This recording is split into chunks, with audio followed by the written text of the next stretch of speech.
excited about this next session, and I'm going to bring up Kelly Dannenfelser with the City of Franklin. She's the Assistant Director of Planning for the City of Franklin, and bring her up and let her introduce her panel. And I will say I'm very, very happy that Bob Martin can be with us this morning.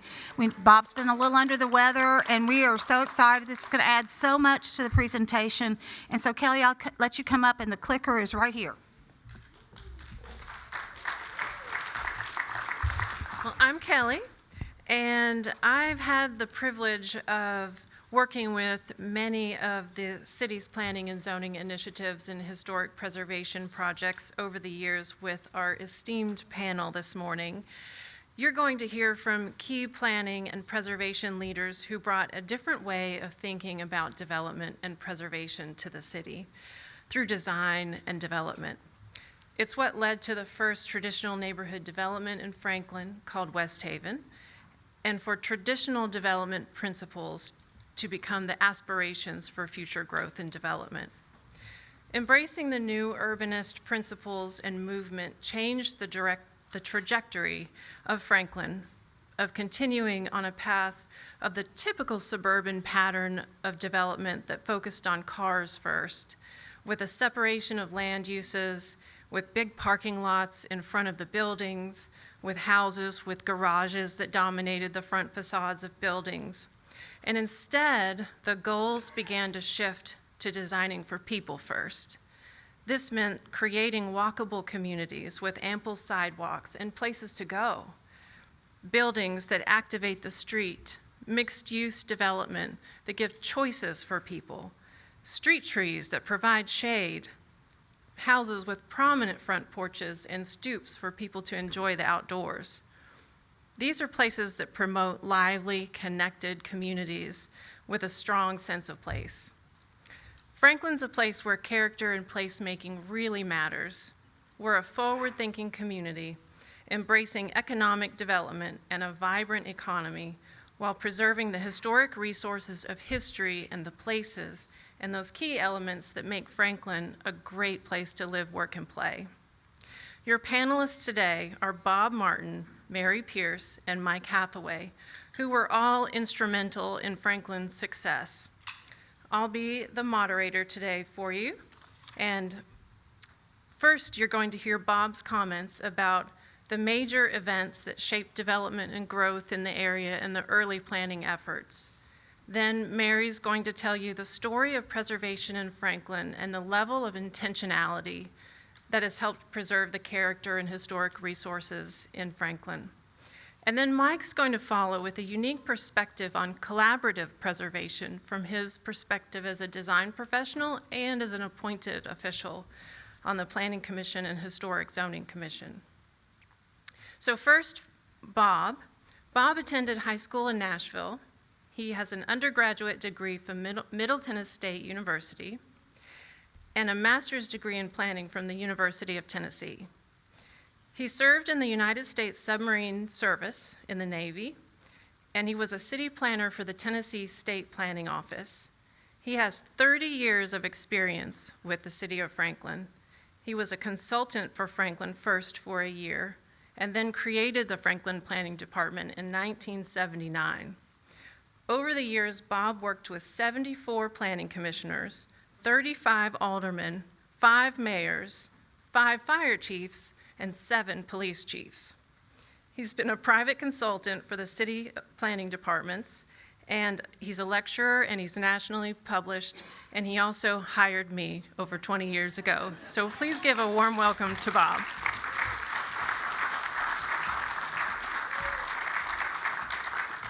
Thank you, Kelly. One of my best accomplishments right there. Ladies and gentlemen, I'm roosting on a low limb this morning, getting through a cold or sinus infection or whatever, but we'll try to get through. It was November 1944. World War II was still raging in the South Pacific, and the Allies had landed in Europe on June 6, 1944. On November 14th, 5 zoning engineers came from Nashville, from the State Planning Office, to what was then the town of Franklin. and they helped establish the planning program in the town. The Planning Commission had just been established and was presented with a zoning ordinance and subdivision regulations, and a land use plan was mentioned, but it was never developed and never accepted. And it was not heard from again until the 1970s, when a plan was proposed but never adopted. There we go. This is what some of your preservationists spoke to you earlier, and this is what the town of Franklin looked like in 1863 when it was occupied by federal forces. And if you look to the south there from the original 16 block areas, that was the first subdivision that was being developed in Franklin. It's called Hinchyville. I came to the city of Franklin in 1978 as a planning consultant, my first year, and I stayed on as a city employee. This is what the square looked like. We call these street lights Franklin's own UFOs. This was one of the city businesses on Main Street. Not a lot was going on. If you wanted to attend the Franklin Theater, you would call and ask, what time does the movie start? And their question to you was, what time can you get here? Now let's get into city planning. Why plan? Let's use an analogy. Guests come to your house, and you say, make yourself at home. They say, well, fine, I want this lamp to be moved over here, and this table will be moved over here. You wouldn't dream of that. Of course, but that is exactly what developers do when they come to a town that does not have a plan. They know what they want to do. For years, I considered developers to be the enemies of the town of Franklin, but they don't have to be. After all, for the most part, municipalities don't develop cities. Developers do. The secret is having a plan for guiding development and having developers follow that plan. In my early years with Franklin, when a rezoning request was presented to the Planning Commission and the Board of Mayor and Aldermen, in my analysis, I would say statements from the land use plan, and then I would say none yet adopted. The members of these bodies soon learned that a plan was necessary because they were not happy with what developers were requesting. In the early 1980s, the Planning Commission adopted its first Franklin land use plan with the help of planning consultants, and it was what I called accomplished in about 5 years. However, the good news that came out of it was that it taught elected and appointed officials what the planning process was and how important it was. It is now an inherent part of the development request process. There came 2 significant growth generators that I called cataclysms and that spurred the growth management process in Franklin. In 1985, General Motors announced that it was going to build a Saturn automobile plant in Spring Hill, 17 miles south of Franklin. Speculation ran wild. I remember it very well. One example was the story told to me by a gentleman who wished to buy a farm about 2 miles east of where the plant eventually landed. It had been formerly owned by George Jones and Tammy Wynette. He offered the next owner, a widowed lady, $600,000 for it. She replied that she had her heart set on getting $1 million for the farm. However, she had 2 sons living in New York. She wanted to consult with them. She would get back with him in 2 weeks. The next week, Saturn announced in Spring Hill, and she sold the farm for $12 million. That's just one of the many stories I could tell you. The second cataclysm was the Cool Springs Galleria Regional Mall that opened on August 8, 1991. The Williamson County Chamber of Commerce had a slogan, "Shop at home." Few of us did. We went to Nashville for that. Once the Galleria opened, our shopping base shifted from Nashville to Franklin literally overnight. It had 1 million square feet under roof with 5 anchor tenants. One of these was Kastner Knott, a clothing and general merchandise anchor store. By contrast, Williamson Square Shopping Center on Murfreesboro Road, State Route 96, has 300,000 square feet. Castner Knott alone had that many square feet. To emphasize this, the year before the mall opened, Franklin collected $1 million of its share of sales taxes citywide. The year after the mall opened, it alone brought in $1 million to the city of Franklin. That was also when our spate of annexations and rezonings occurred. Literally thousands of acres of territory were annexed on any given night by the Board of Mayor and Aldermen. I remember one night when my assistant planner asked Bob, "What are we going to do about this?" My reply was, "Not a thing. We're going to wait until this madness is finished and we're going to plan what's left." And that's what we did. Our first streetscape project was started in 1989 and was completed on August the 1st, 1991, just a few days before the Galleria opened. This was the city square, which is the oldest roundabout in Franklin, before streetscape. I have a few streetscape slides to show you. This is after streetscape.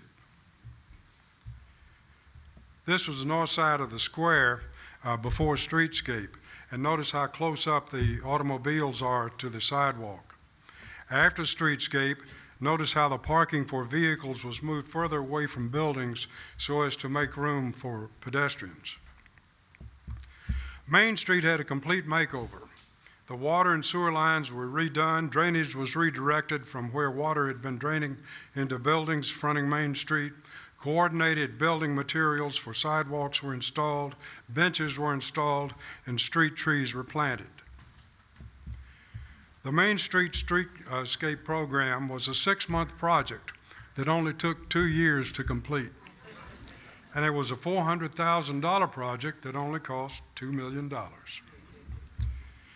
The owners and proprietors along Main Street, with urging from the Heritage Foundation, removed highway-oriented signage and made them more pedestrian-friendly. This is what it looked like after. This was also a time when we began to learn how to manage our growth. It finally occurred to me that as a city planner, it was my responsibility to educate myself as to what good planning design principles were, and then to teach our planning commissioners and aldermen those principles. That was why we traveled to other cities. The cities could not come to us, so we went to them.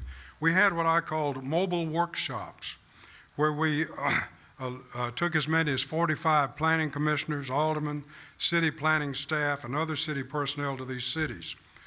Once developers, architects, landscape architects, and others heard about these workshops, they wanted to go with us, because they wanted to see what we saw and they wanted to get our reactions as to what we were seeing.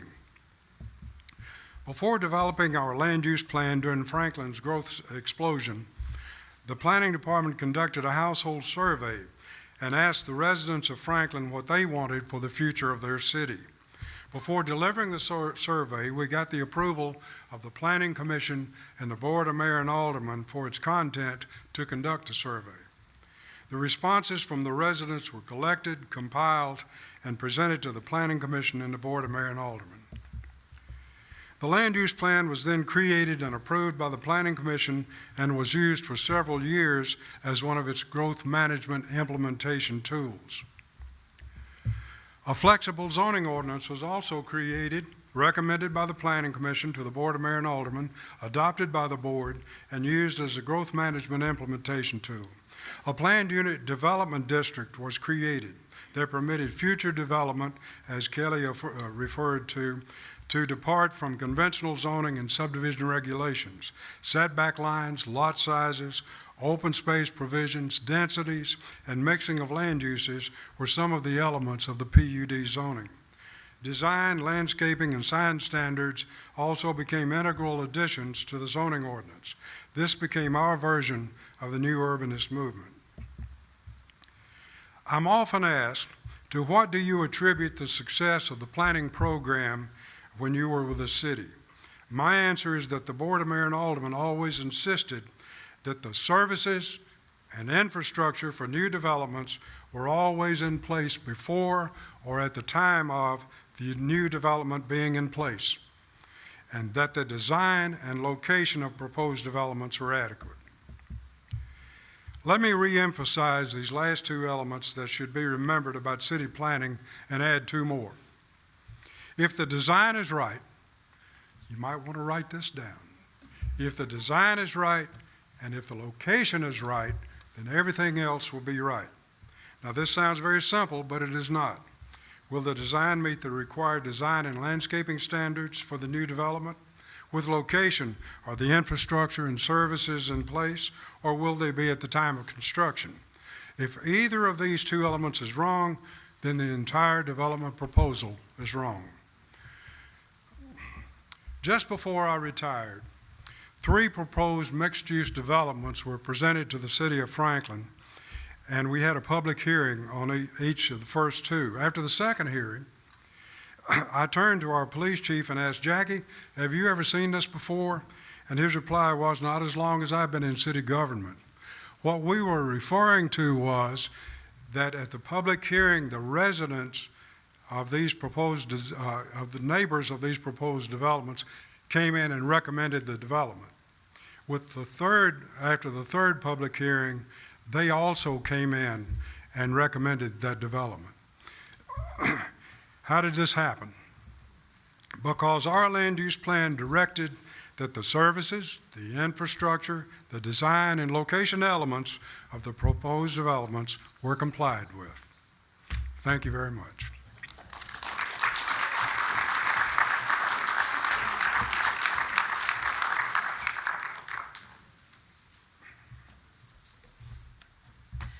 Thank you, Bob. There's nobody better to tell the story than Bob, so I'm so grateful that he could be here and rally this morning. Thank you, Bob.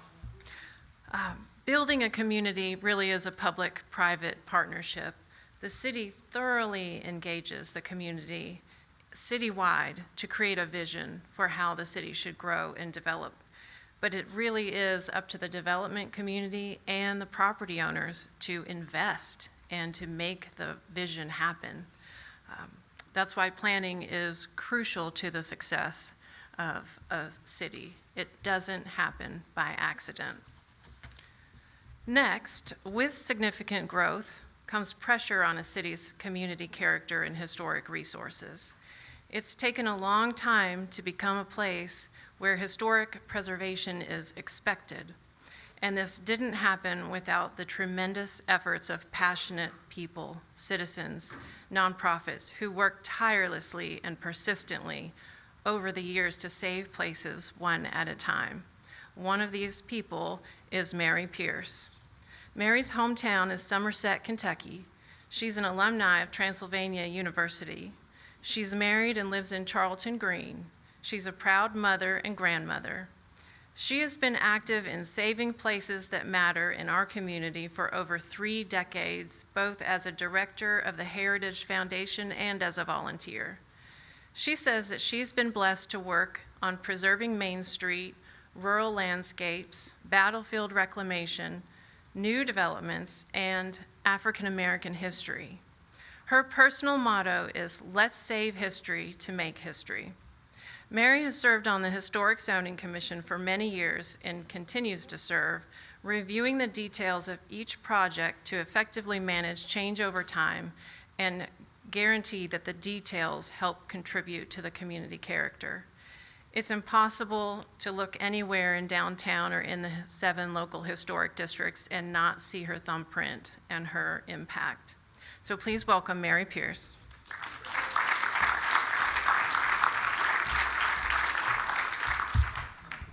I'm short. Let's see. You've got it up there. What I wanted to do with you all is I literally took old pictures that should be in a scrapbook and have made a scrapbook to show things that have happened in Franklin to keep us from being anywhere USA. And I guess what I would want to say is you all ain't right. Anybody that takes time off to come sit in a room and think about zoning and think about saving community character is sort of different, and we're lucky. We're very lucky to have people that are willing to be engaged, because you can come anywhere USA, one seemingly reasonable decision at a time. Okay, I can look there. Okay, thank you. When I came, Eric Jacobson said I hadn't changed. Hell yes, I have. When I came to the Heritage Foundation, I was young and sort of fresh looking. I had moved here from Charleston, South Carolina, and I felt like I had read the end of the book and deliberately wanted to live in a place like Franklin, that it was clear to see there was incredible potential. That was my last day at the Heritage Foundation when I retired.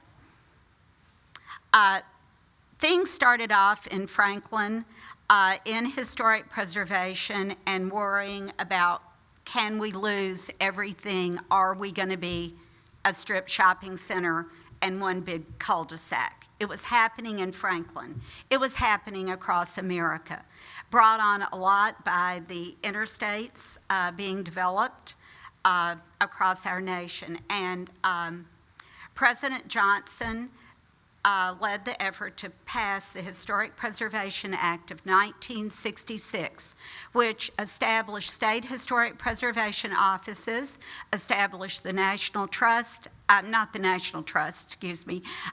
National Register of Historic Places, and the 106 Review, so that when federal highways or other federally funded projects were being developed, you could no longer run over the historic resources. It really demolished lots of African American urban neighborhoods across America. So our little mighty group in Franklin, the next year, established a nonprofit, the Heritage Foundation. And I became, when I moved to Franklin in 1981, became one of the Legion of Volunteers for the Heritage Foundation. I couldn't resist this picture in my scrapbook because it is Bob's wife and me doing the Heritage Ball. And Bob is lucky to be married to Margaret. We both ended up getting a divorce that next year. Margaret got, yes, I was the year after. Margaret's, yes. So, yes. They're not divorced. She married Bob. Good decision. Yeah. Then the next year, my first leadership volunteer project at the Heritage Foundation was moving this house, which was being removed from the downtown historic district for a church parking lot, and we moved it to an empty lot on West Main Street, which anything could have been built there at that time. It could have been a ranch house. They might have even gotten a filling station there. So we moved this. You would think, pat on the back. Hell no. The neighborhood was outraged. We were bringing a house that wasn't worthy of West Main Street. There was just a lot of flack about it. But we got the house moved there. Now everybody thinks it was always there. No one could imagine that being controversial. When I came to the organization, there were 3 employees. In this picture is 2 of the employees and our president. Now, I'm not sure, there's probably at least 40 employees there. When I left, there were probably in the 20s. Huh? Yes, short blonde women for a better tomorrow, as I call us. This is Main Street that I fell in love with. It had aluminum slip covers. You could make it look more like the mall. You could be modern. That's a volunteer from the Heritage Foundation ripping down the aluminum siding. This is the day we celebrated Streetscape. Governor McWhorter gave us some last needed funding for that. I was told during the Streetscape project that I had finally succeeded in ruining downtown. That was by a bank president. I'm trying to think, everything. Bob took abuse, we all took abuse. We were turning downtown into Sherwood Forest. This is before you could do computer modeling. We were required to build a model with every building downtown of what streetscape would look like because it was going to destroy downtown.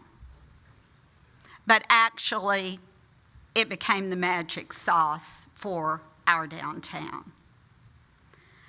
This is what it looks like today. I got told by a local developer, I won't use his name, that we were losing some parking spaces to accommodate the handicapped, and that should not happen. I suggested to him he go to City Hall and be the voice for that. That was the end of that. This is some signage that we had out by the interstate. The Cane Can Do sign, if you all remember it. Bob worked mightily to explain to people that all these things 30 feet up in the air really couldn't be experienced by a shopper. You might be able to take one, and Bob had some kind of measurement that you could see maybe one of them. But we had a huge effort to improve zoning, and that included the signage. But don't mess with my sign. This is the Heritage Foundation work to get a hillside overlay ordinance. These are the apartments on the hill that we used as why we needed it. A dear friend of mine with the National Trust, Mr. I can't say it's my dear friend's name, isn't that something? Dwight with the National Trust came to town and spoke one year, and he said, the people that live in these apartments are the luckiest people in Franklin. They have the best view of Franklin. The building that you are in, the factory building, was being considered to be imploded for a film. That was the big vision of it. We at the Heritage Foundation did a campaign called Catch the Vision, and were able to get the city's attention, who was the owner, that there may be a higher and better use than imploding the building and clearing the land. And so things are going along, and at this point, the mayor has made a grid of the pluses and minuses. And it seemed that we had the votes for someone to sell the building as an adaptive reuse, and nothing was happening. And so I went to the city mayor and I said, so I'm throwing myself at the mercy of the court. What has to happen to save this building? Because a church wanted it. A local developer described as an attorney from Nashville wanted it, who ultimately did the Gulch in Nashville. And he looked at me and he said, we trust Calvin Leyhue. Well, Calvin had been one of the fathers of downtown Main Street. And this is true. I run up to his office. He tells me timing is everything. I sold everything I owned downtown this week. So Calvin Leyhue began the journey to redo the factory at Franklin, and oh my goodness, what a blessing it is and what a loss it would have been. And the development that it is attracting around it now and the vision will be just another defining feature of Franklin, not anywhere USA. We do have historic zoning. If you didn't know, I was born in Russia, and that is what was said at City Hall when we were doing historic zoning. And I don't need Mary Pierce to tell me what to do with my property. The new owner that came after Calvin wanted to tear down the water tower. And because we had historic zoning, they couldn't tear it down. And who would tear that down when you're the only tall sign left in Franklin to market yourself? I don't know.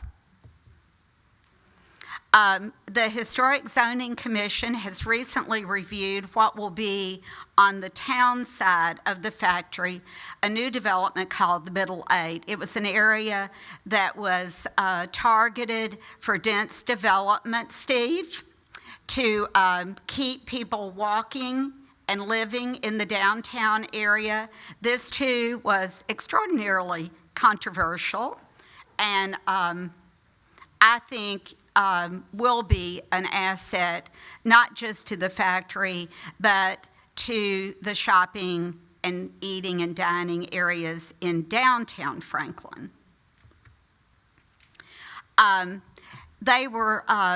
We are one of the fastest growing places in America. Development is happening everywhere. We are losing farm fields. There's no question about it. When a development was proposed to be out 96 West in our Century Farm area, it seemed like we were going to have the same old development.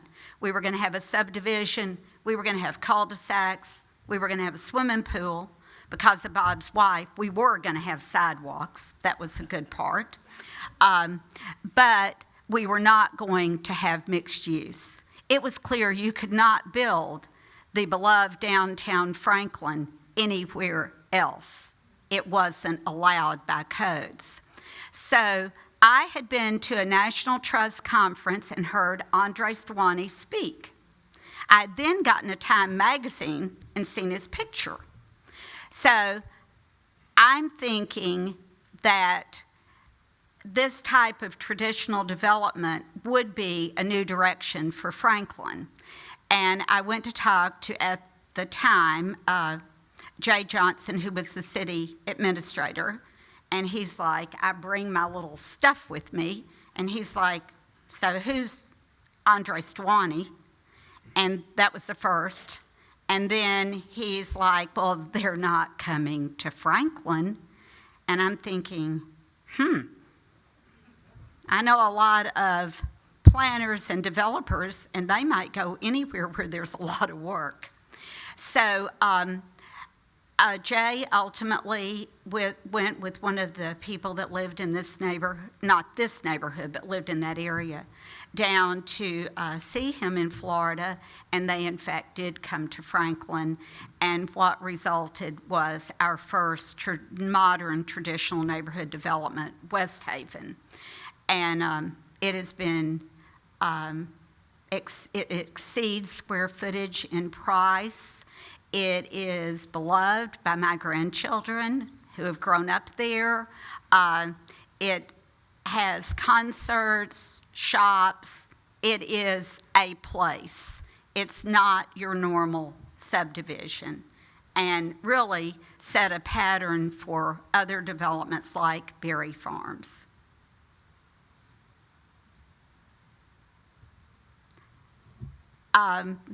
This is Harlansdale. It was zoned for a subdivision, so we were lucky that there was a public-private partnership came together, and we now have the park at Harlansdale Farm. We're still in the process of doing that. Things are still happening, but it's saved. It has a conservation easement. It is one of the ways we have created a working relationship with the Land Trust for Tennessee to ensure that when public and private dollars are spent, a conservation easement is slapped on that land and it can stay forever. The eastern flank, Battlefield Park, is one of our battlefield reclamation efforts. We are, at this point, the largest battlefield reclamation effort in America, a group of all the nonprofits that work in historic preservation. We have Franklin's charge. We have raised $8 million this year with no staff to buy more land. And we try to make the places on the inside inviting too. This is the inside of the house at Harlansdale Farm. When I was going through my scrapbook, I saw a report from one of the years where we had done the first design review manual in Tennessee. We had raised $180,000. This is going back 30 years ago. We had worked to save the post office. Post offices are disappearing from downtowns. They matter. We have saved ours one more time last year. We lobbied for bed and breakfast. It takes a lot, folks. It takes commitment to not be anywhere USA. It's not the easy route, and that makes me sad.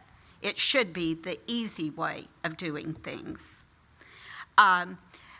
When going to City Hall and trying to tell people what to do with their property, the Heritage Foundation learned that being able to smear a few festivals and some popcorn around as you're walking into City Hall helped, because who's not going to love a Dickens of a Christmas festival that is a huge economic impact to downtown? And this is Pumpkin Fest. A third festival that was started is the Main Street Festival. So we did those 3 festivals that have continued just to grow and grow and grow. It matters, I think, to not ask anybody to do anything you wouldn't do yourself. This is a dry stack stone workshop that we did with the Dry Stack Stone Conservancy to rebuild a cemetery wall. They're out of Lexington, Kentucky, my old stomping ground. That's the rock wall. Oh, go back. This is what the Franklin Theater looked like. It was going to close down finally. It was on its last legs, and it was going to close down, and the Heritage Foundation decided to take on saving the Franklin Theater.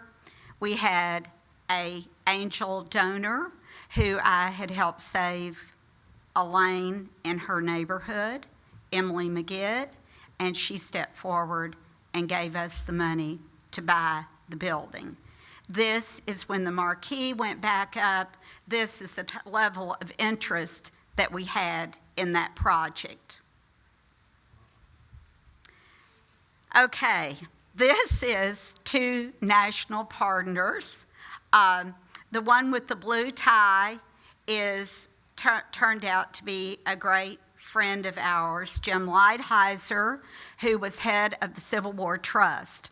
We called him to come to Franklin and see what we could do to save battlefield land. I walked him through the Harrison House farm site that had been slated for a subdivision and had housing on top of Winstead Hill, a significant overlook during the Battle of Franklin. He met with several of my friends, Robert Hicks, Julian Bibb. Those of you from Franklin know the usual suspects. And he pretty much told us, y'all got to get political, good Lord, and left, thinking to never see us again. He is now one of the believers in Franklin, knows that it can happen here, has supported us every step of the way. So we never give up.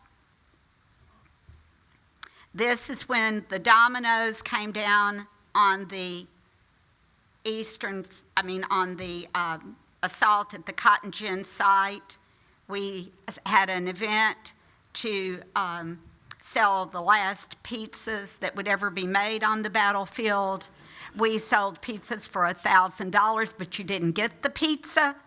Heck no, we just wanted your $1,000. And today, it is a beautiful open space and really salutes what happened here at Franklin, which was a decisive battle, as you heard from Eric Jacobson. This all has conservation easements on it.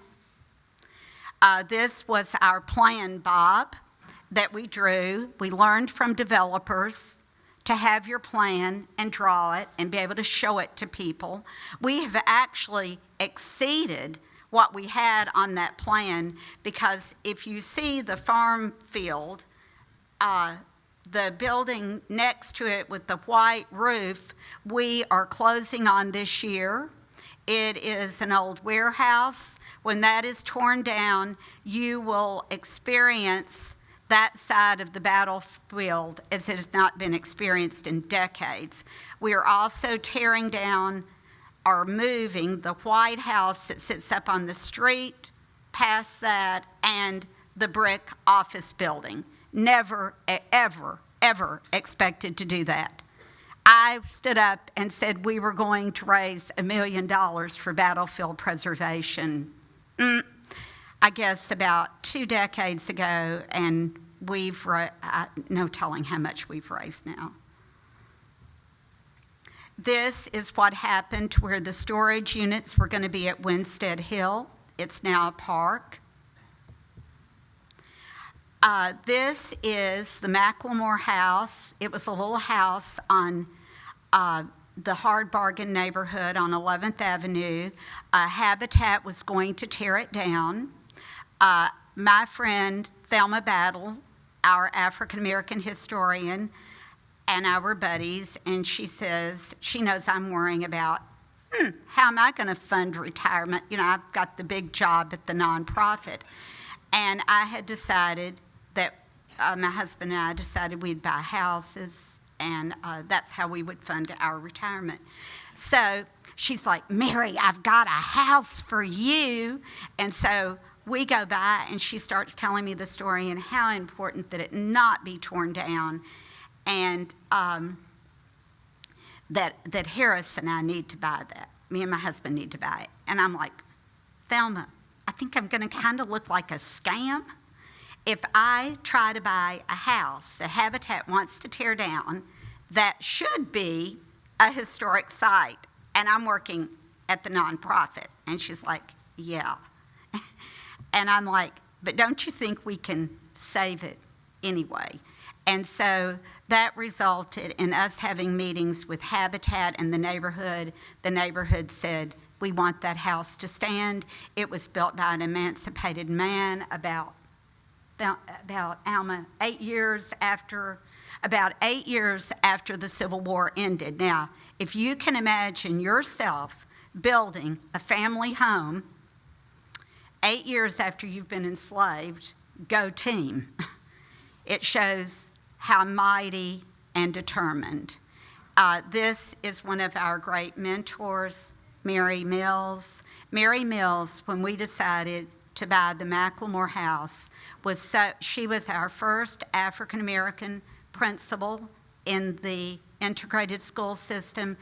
I may cry about this, she took out a mortgage on her own home in case we didn't come up with the money. That is the level of commitment we've had. This is at Juneteenth this year at the Macklemore House. We are now working to redo 264 Natchez Street.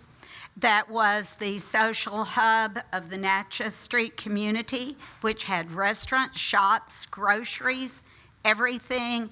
It is being demolished, one seemingly reasonable decision at a time, as I stand here and speak, to put up $2 million homes. It's tragedy, but they're not getting this one.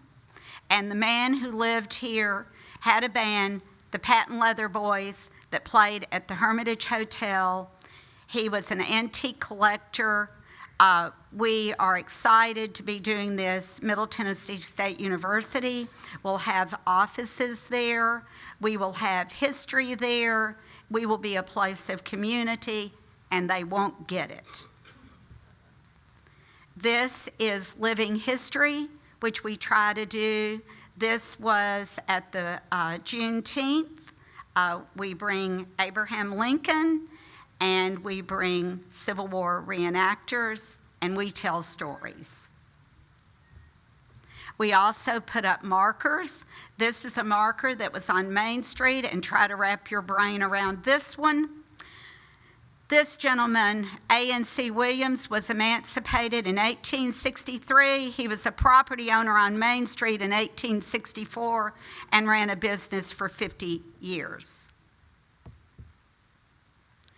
I also recommend, if you're trying to not be anywhere USA, you need to get your neighbors involved. You need a host of volunteers. You need to market yourself. These were 2 big buttons we did. These are books we've published. The red book was when the city and county said, oh, good Lord, y'all are screaming about everything. What matters? We did a multiple resource nomination and published a book of all the National Register properties. The other 2 are coffee table books that elevate and showcase what we have here. This man that did these pictures that hang on my wall, we gave to people that joined the Heritage Foundation for years. You got one every year. He was selling aluminum siding, and I was happy to redirect his efforts to being an artist, because aluminum siding and the Today replacement windows are our big enemies. These are 2 brochures for projects we did: the Old Jail and the Natchez Street project.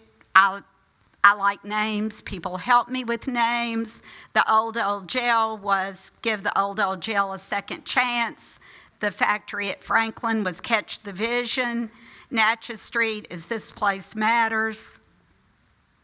This is what the Old Jail looked like in the top right corner, left, I guess, for you, of what it looked like. I said at the Franklin Theater when we redid it, you could go in and Nancy Williams, who was head of the Main Street program, and myself could step on squishy mice. We could, bat off roaches, things like that. At the Old Jail, nothing was alive. The city, in an effort to help the building, boarded all the windows up and let the roof keep leaking, and it became a mold-making machine. No one would go in it with me. But today, it's really a place that matters. We work together. We are so fortunate to have the leadership Franklin team we have at City Hall. We didn't have it when I started. Sometimes I think I've stepped into some kind of different universe. Clyde Barnhill, you know that. You've been with me on that journey. Bob knows that. We have a Civil War Commission. We have worked to put up line markers for the federal troops that were here at Franklin. That is an ongoing project. We also get your kids involved in projects. It matters. We never really had a big crowd at the festivals downtown till we had what I called the dancing dollies, with kids getting on the stage performing. And you can do simple things that don't cost money. My friend Doris McMillan is ringing the chime at the Cumberland Presbyterian Church. You could ring it for $100. We raised $34,000 to redo their church tower with that project, matched by dollars from the church.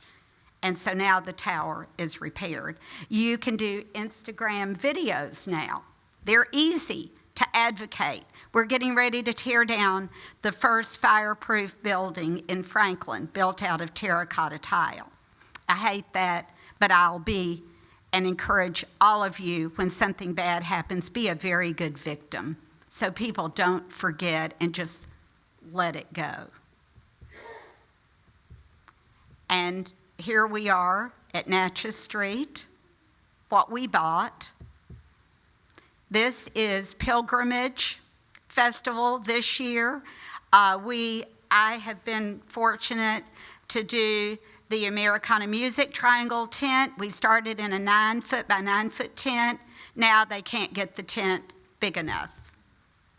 And there's our crowd there.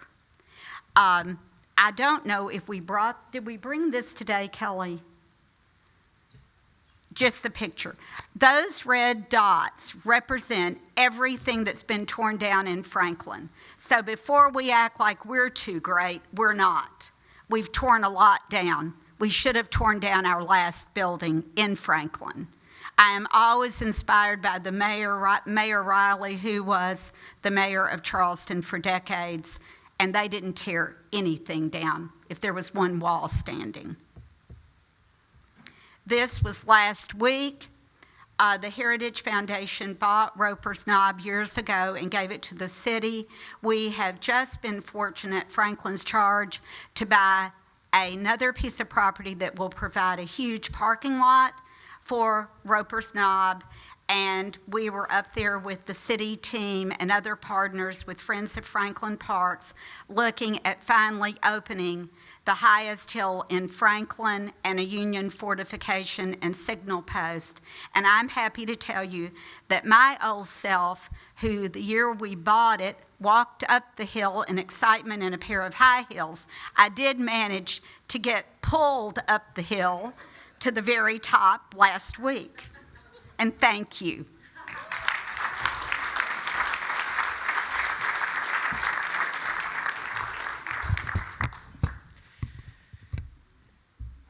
It's amazing the power of what a group of passionate citizens with a vision can accomplish. There's nothing that they can't accomplish. Thank goodness that we've had them. And what's next? We're going to continue to have challenges ahead of us and things that need to get done. As a side note, there is nothing that stops city employees from doing their jobs. And so we're going to have yet another fire alarm go off sometime in the next 30 minutes. So keep that in mind. It's not a fire. It's another test, but know that city government is doing their jobs.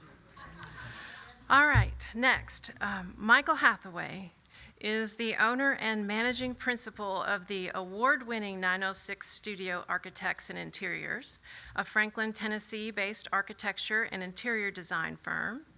A 30-year resident of Franklin, Mike served on the Franklin Historic Zoning Commission and was the chair of the Franklin Planning Commission for over 17 years during a time of critical growth in the city. He honed his vision of the ideal architectural and design practice while working with high-end architecture firms and quality development companies. Mike's love for timeless architecture and creating unique places led to the creation of 906 Studio with a focus on building communities. 906 has positioned itself to offer creative design solutions and place-making expertise to our development partners through our single-family, multifamily, and mixed-use commercial architectural studios.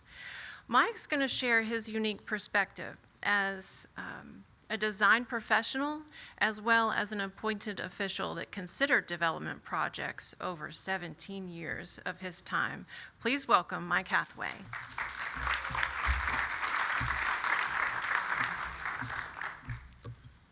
Thank you, Kelly. I appreciate that very much. So I'm going to talk a little bit about the value of collaborative preservation. You've heard it from Mary, you've heard it from Bob, relative to how do you have partners that make things successful. So I'm going to talk a little about my perspective on that. And because we're running a little bit behind on time, I'm going to pass through some of these slides. So one of my first people that I met was Rudy Jordan. And Rudy taught me her perspective on preservation was do no harm. So I've captured that mantra as something I've looked at in a lot of things that I've been a part of, because it was so simple. It was just a very easy, simple thing to accomplish and to think about. So again, I'm looking at it from three perspectives. Initially, I was part of the Historic Zoning Commission. Secondly, a part of the Planning Commission and a chair. And then lastly, a design professional, actually through that whole time, a design professional as an architect and part of the community. So when I put my historic zoning hat on, you can see it's a little bit historic, hopefully. Got a little nice flavor to it. So we looked at a lot of things. You know, it started out, I mostly was involved with single-family home renovations and additions as what we had to review. But it got much larger as the community got larger, and we started to need to look at larger developments, commercial developments, et cetera. So Franklin has its own story, as Mary Pierce just showed you earlier. The amount of homes and great architecture that's been demolished. This is several different communities. So we've got that same story. So why is preservation so critical?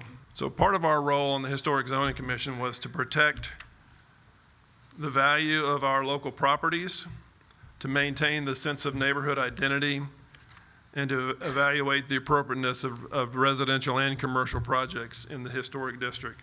And part of the collaboration process was soliciting ideas from the community. That was always a great thing, and I really enjoyed getting that input. Our challenges were, how do we balance the bigger picture, the neighborhood requirements, with the ownership needs? You know, the owner's desires for how they want to live in their home. How do we look at accommodating modern lifestyles in these homes? So that's all about education. How do we educate our constituents? And it's also about looking at it from not our own likes or dislikes. That wasn't the guidelines we were asked to do. It was look at it from a bigger perspective. What makes the most sense? What's the most appropriate way to create great architecture? And I went back to, again, do no harm. What does that look like? So I'm not sure why that threw that S down the bottom, but you know, in our role as historic zoning commissioners, we were trying to create or allow for creative solutions, but encourage appropriate ones. This obviously, in my mind, is not an appropriate solution to how you deal with a historic property. Unfortunately, we didn't have a lot of these kind of examples to have to worry about, so I was pleased to not have to make those kind of decisions. So as we looked at how do we create an atmosphere of collaboration, I think the city did a great job with putting the Historic Zoning Commission meetings online and on the television so people could see what was going on. It was a great way to educate and communicate to our community. And it also held the local historic zoning commissioners accountable to do the right thing. And then also we talked about the survey. How do we do historic guidelines and then communicate that to the community? The next hat I put on was the Planning Commission, both as a commissioner and as the chair of the commission.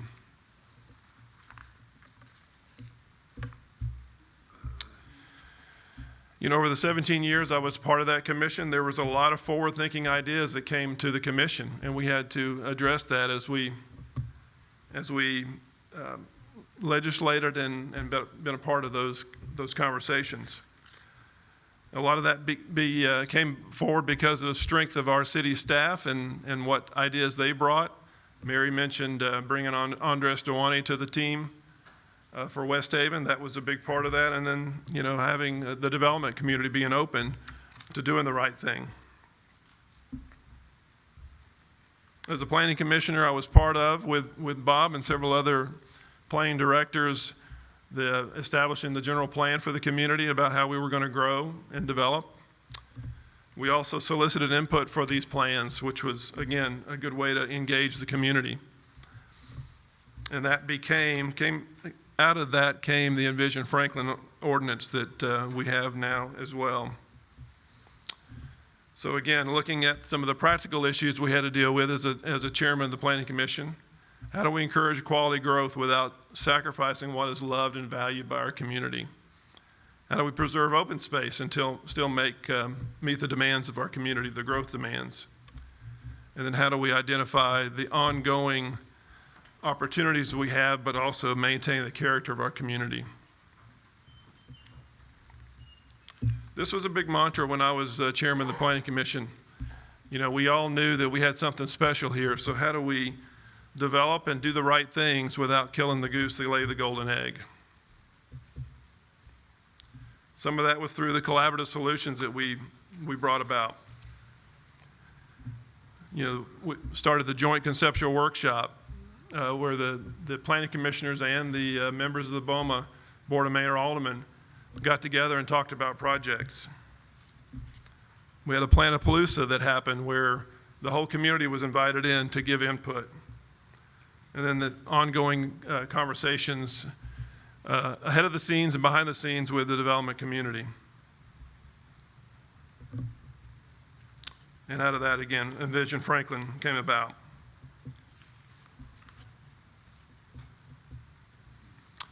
And then the last hat that I put on, and you can see the hats down at the bottom, sort of unique hats for architects, of course, was trying to integrate all these hats that I'd worn before into what I was going to be as a design professional, as an architect.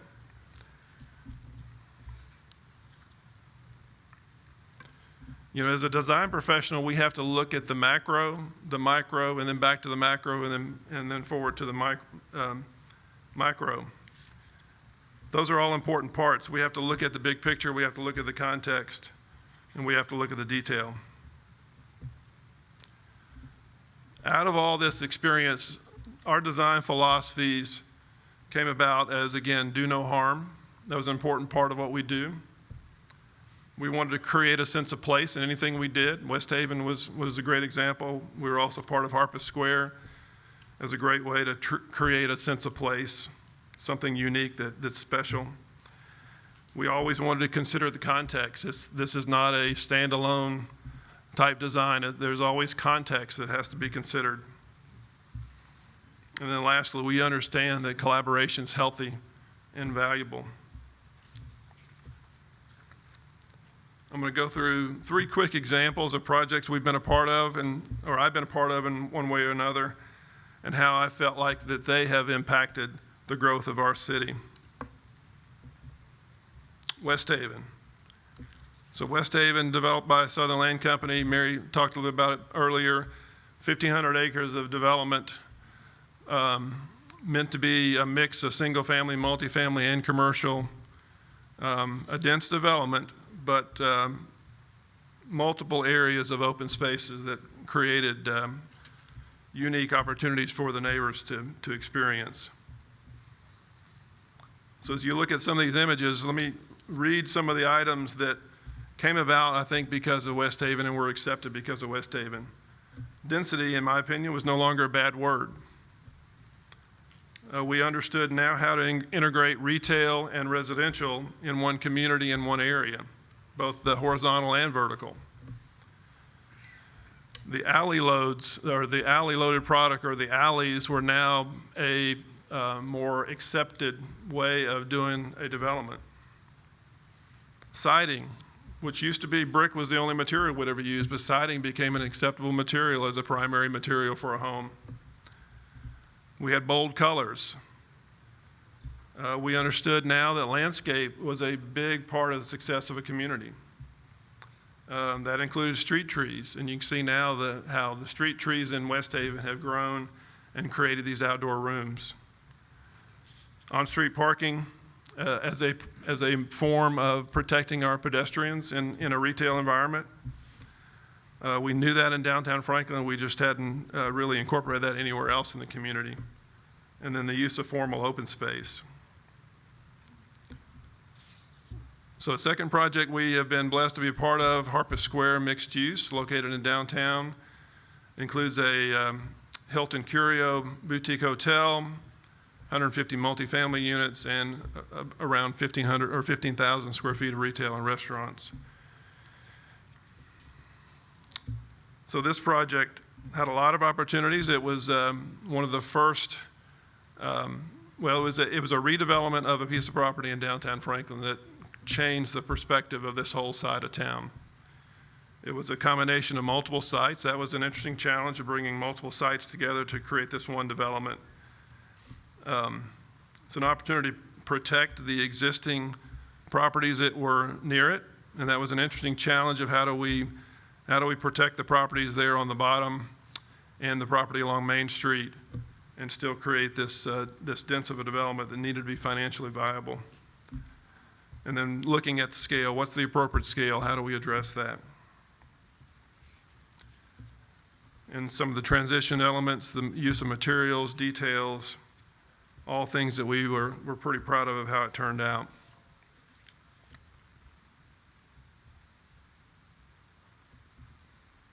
And then the last one I want to talk about is Magnolia Hall that we are in the process of developing now. And it is on the property with the historic William Campbell home. There's 10 new homes being designed and developed, and we have designed those to reflect the late 1800s, early 1900s styles, and it's been developed by Bernie Butler and Dudley Smith. You can see some of the sketches of what we are proposing to do there in that community. We wanted to create an architectural character that was respectful of and supportive of the existing home. And hopefully at the end of the project, we've created a sense of community there. We've also tried to emphasize livable porches. They're all at least 12 feet deep. And then that property has a large shared open space. And it was definitely the process of collaboration with the community. A lot of discussions, a lot of conversations with the neighbors and with the city staff to try to figure out what was the most appropriate way to develop that property. And it all comes back to do no harm. That's always the mantra that I come back to anything I'm involved in. So thank you very much. I appreciate it.